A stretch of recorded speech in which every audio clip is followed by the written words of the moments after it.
मेरा जो टॉपिक था आज का वो था ऑन किलिंग अ ट्री, जो कि उसको मैंने दो पार्ट्स में तकसीम किया था। अब जो दूसरा पार्ट है वो सेटन द थर्ड है।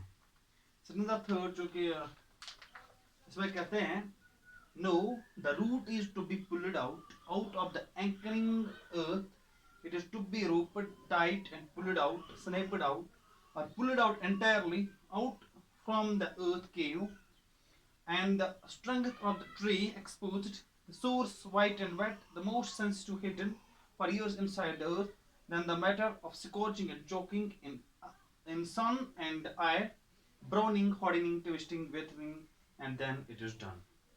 ये अभी हमें प्रोसेस सिखा रहे हैं कि किस तरह एक दरख्त को हम डिस्ट्रॉय कर सकते हैं। कोई हम जो कहते हैं कि मामूली कट से दरख्त डिस्ट्रॉय होता है, वो ऐसा नहीं होता है। तो अब यहाँ पे जो सजेस्ट जो वर्ड से उसने लिखे हैं, जो सजेशंस दी हैं, तो वो मैं बताता हूँ। No the root is to be pulled out. कहते हैं कि अभी तक हमने सोचा था कि हम दरख्त को कट करेंगे किसी भी हथियार से तो खत्म हो जाता है, लेकिन ऐसा नहीं होता।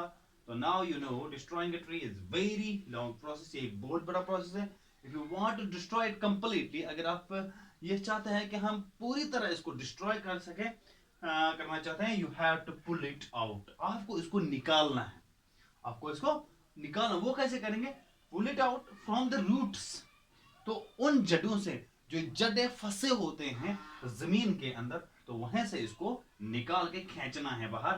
तो it's roots to be rooted. तो उसकी जो जड़ें होती हैं, हमें इनको रस्सी से बांधना है नीचे से, टाइट एंड पुल इट। जिस तरह हम अखरोट के दरख्त निकालते हैं, तो tight and pull it out. तो इसके बाद इसको खींचना है ऊपर, so that it can be pulled out from the earth scale. तो ताकि वो उस ट्रंच से जो उसने बनाया है, जो पिट उसने बनाया है उसकी जड़ों ने, तो उससे बाहर आ जाए। वो गुफा जो होती है, एक गुफे जैसी होती है शक्ल। जब हम दरख्त को निकालते हैं जड़ों से तो गुफा बन जाते हैं, तो एक केव जैसी शक्ल वो तैयार करता है।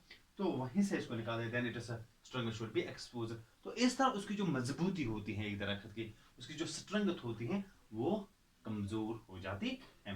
You will see the very sensitive. तो जब हम दरख्त को निकालते हैं, तो आप देख रहे हैं इसके जो इसके नरम नाजुक जो वेट हैं, गीले भी होते हैं थोड़ा थोड़ा, तो वाइट भी होते हैं जो रूट्स होते हैं, जो कि बहुत सालों से वो जमीन में होते हैं। तो then the matter of scorching. तो इसके बाद हम क्या करते हैं, इस दरख्त को scorching means the drawing out of the tree after being uprooted. जब हम इसको सुखाते हैं, तो इसको हम धूप के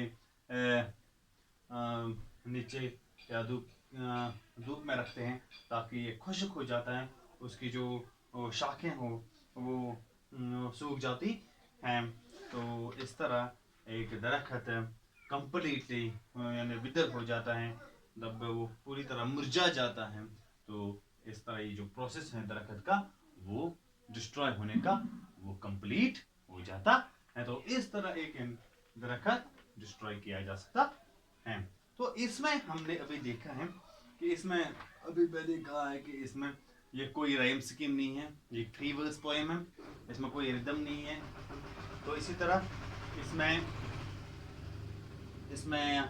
मेटाफर है। जैसे हमने मेटाफर को हमने पढ़ा है कि अगर हम दरख्त को एक तरह कट मारेंगे, तो वहां से जो जूस जो रस निकल आता है, इस तरह एक इंसान को अगर हम कोई वॉमिट देंगे, कोई जख्म देंगे, तो वहां से भी इसको कंपेयर किया होता है, डायरेक्ट कंपैरिजन किया है एक इंसान के साथ।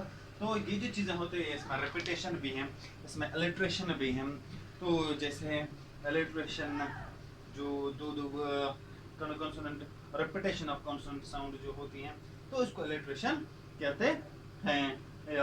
हमने कहा कि तो बहुत सारी चीज़ें ऐसी होती हैं